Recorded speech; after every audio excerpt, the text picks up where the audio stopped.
আমরা দেখলাম যারা আমাদের রেমিটেন্স যোদ্ধা বলি আর আপনারা যেই হারে দেন এই যে কি বলে এই একটা পাসপোর্ট নেওয়ার জন্য যেই টাকা দেন ওদের একটু বেশি দিতে হয়।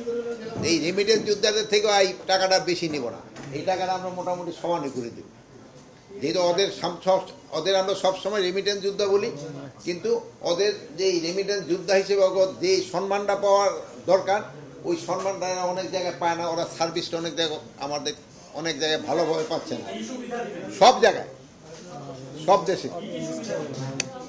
তাদের আপাতত তাদের পাসপোর্টের ফিটা কমায় দেওয়া, এটা আমরা তো একটা অনেক দেশটা একটা না অনেকগুলি দেশ, তো এটা নিয়ে একটা আলোচনা হয়েছে। তারপর আমরা কতটুকু কমাইতে পারি এটা আমরা দেখব।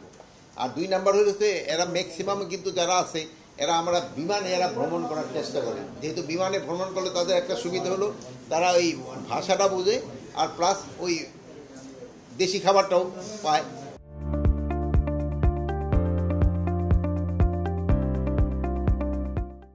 এই জন্য বিমানও যেন তাদের সার্ভিসটা ভালো পায়, এই জন্য এয়ারপোর্টে আসার পরেও যেন তাদের সার্ভিসটা উন্নতি হয়, এই জন্য আমরা চেষ্টা করি।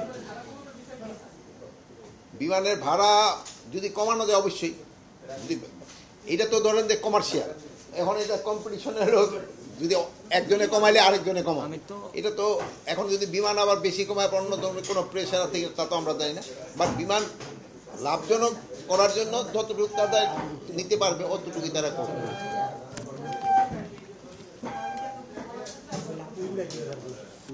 আরেক কাম হলো ওই এয়ারপোর্টে যে গেট এটা আমরা খুলে দিচ্ছি খুবই তাড়াতাড়ি। আমরা গেটটা ওই যে পাসপোর্টটা যাদের আছে দেখে যেন ঢুকে যেতে পারে এই গেটটা।